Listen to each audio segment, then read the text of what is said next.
وإذ ابتلى إبراهيم ربه بكلمات فأتمهن قال إني جاعلك للناس إماما قال ومن ذريتي قال لا ينال عهدي الظالمين وإذ جعلنا البيت مثابة للناس وأمنا واتخذوا من مقام إبراهيم مصلى وعهدنا إلى إبراهيم وإسماعيل أن طهرا بيتي للطائفين والعاكفين والركع السجود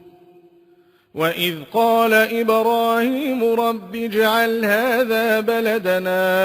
آمنا وارزق أهله من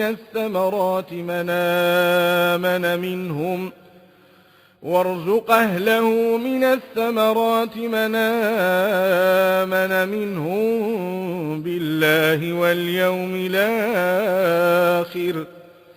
قال ومن كفر فأمتعه قليلا ثم أضطره إلى عذاب النار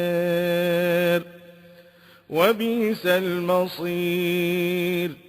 وإذ يرفع إبراهيم القواعد من البيت وإسماعيل ربنا تقبل منا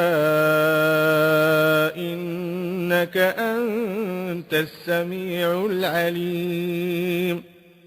ربنا واجعلنا مسلمين لك ومن ذريتنا أمة مسلمة لك وأرنا مناسكنا وتب علينا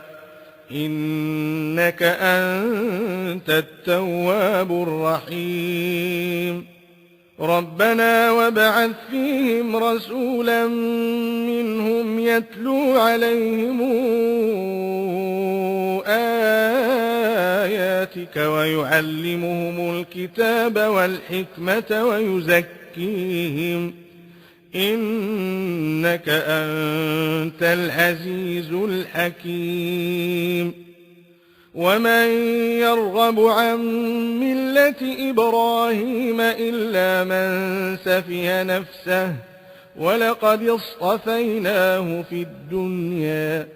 وإنه في الآخرة لمن الصالحين إذ قال له ربه أسلم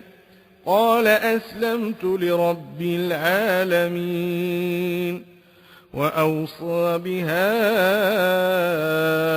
إبراهيم بنيه ويعقوب يا بني إن الله اصطفى لكم الدين فلا تموتن إلا وأنتم مسلمون